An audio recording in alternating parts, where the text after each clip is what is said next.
ഒരു corner garden എങ്ങനെ ഭംഗിയായിട്ട് സെറ്റ് ചെയ്തെടുക്കാം നമുക്ക് നോക്കാം. എൻ്റെ ഗാർഡൻ്റെ ഒരു ഏരിയയിൽ ഇങ്ങനെ ഒരു കോർണർ സ്പേസ് ഉണ്ട്. നമ്മുടെ സ്ഥിരം പെയിൻറ്റ് അതിലൊന്ന് അടിച്ചു കൊടുത്തിട്ടുണ്ട്. കാരണം അവിടെ 2-3 സ്ലാബ് ഇട്ട് കൊടുത്തിരിക്കുക. മതിൽ പൊളിച്ചപ്പോൾ ബാലൻസ് വന്ന സ്ലാബാണ്, പുല്ല് മുളയ്ക്കാതിരിക്കാൻ വേണ്ടി ചെയ്തതാണ്. അതിന് ശേഷം അവിടെ കുറച്ച് നമ്മുടെ aralia plants, green aralia plants വെച്ച് കൊടുത്തു. ആ ബാലൻസ് വന്ന ആ സ്ഥലത്ത് നമ്മളൊരു ആർട്ടിഫിഷ്യൽ ഗ്രാസിൻ്റെ പീസ് വെച്ചിട്ട് ഈ 2-3 കൊക്കുകൾ നമ്മുടെ കയ്യിൽ ഓൾറെഡി ഉള്ളതാണ്. അത് പല വീഡിയോസിലും കണ്ടിട്ടുണ്ടാവും. അതിന് ഞാൻ അവിടെ നിന്ന് ഇങ്ങനെ സെറ്റ് ചെയ്ത് വെച്ചിട്ടുണ്ട്. അതിന് ശേഷം വൈറ്റ് അരേലിയ അതിന് ചുറ്റും ഒരു ഹാഫ് സർക്കിളായിട്ട് വെച്ച് കൊടുത്തു. അത്ര ഏരിയ ഉള്ളൂ അവിടെ. ഇനി ഒരു ഫുൾ സർക്കിൾ വെക്കാനുള്ള ഒരു സ്ഥലമില്ല.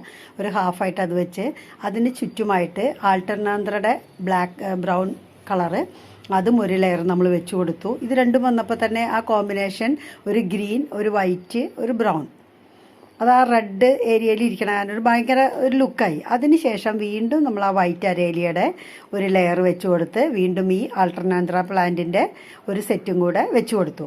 ഈ പ്ലാന്റ്സ് ഒക്കെ എന്ന് പറഞ്ഞു കഴിഞ്ഞിട്ടുണ്ടെങ്കിൽ നമ്മളിത് കട്ട് ചെയ്തൊക്കെ മാറ്റുന്ന സമയത്ത് ബാലൻസ് വരുന്നത് ചെറിയ ചെറിയ ചട്ടികളിൽ അല്ലെങ്കിൽ കവറിലൊക്കെ പിടിപ്പിച്ചെടുക്കുന്നതാണ്.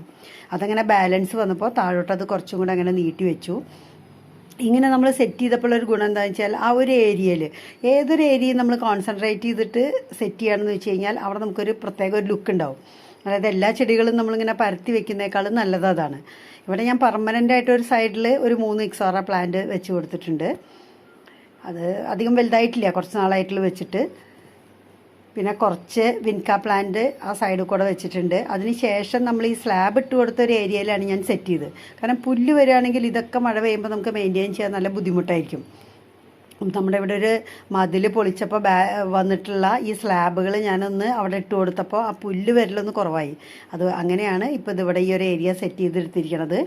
അപ്പോൾ നമ്മുടെ ഒരു ഗാർഡൻ്റെ ഓരോ ഏരിയയും നമ്മൾ അട്രാക്റ്റീവായി എടുക്കണമെങ്കിൽ ഒരു പ്രത്യേക പോർഷൻ തിരിച്ചെടുത്ത് അതിൽ നല്ല രീതിയിൽ എങ്ങനെയെങ്കിലുമൊക്കെ പ്ലാന്റ് അറേഞ്ച് ചെയ്താലാണ് നമുക്കത് നല്ല രീതിയിലുള്ള ഒരു അട്രാക്റ്റീവ് ഏരിയ ആയിട്ട് മാറുക. ഇതിപ്പോൾ എൻ്റെ മെയിനായിട്ടുള്ള ഗാർഡൻ ഏരിയയുടെ ഒരു പോർഷൻ തന്നെയാണ് ഇവിടെ ഈ കാണുന്നത്.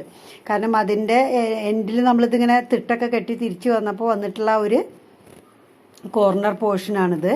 അപ്പോൾ നിങ്ങൾക്ക് ഇതുപോലെ ഒരു സ്പേസ് എവിടെയെങ്കിലും ഉണ്ടെങ്കിൽ ഇതുപോലെ കോർണറായിട്ട് ചെയ്യുക.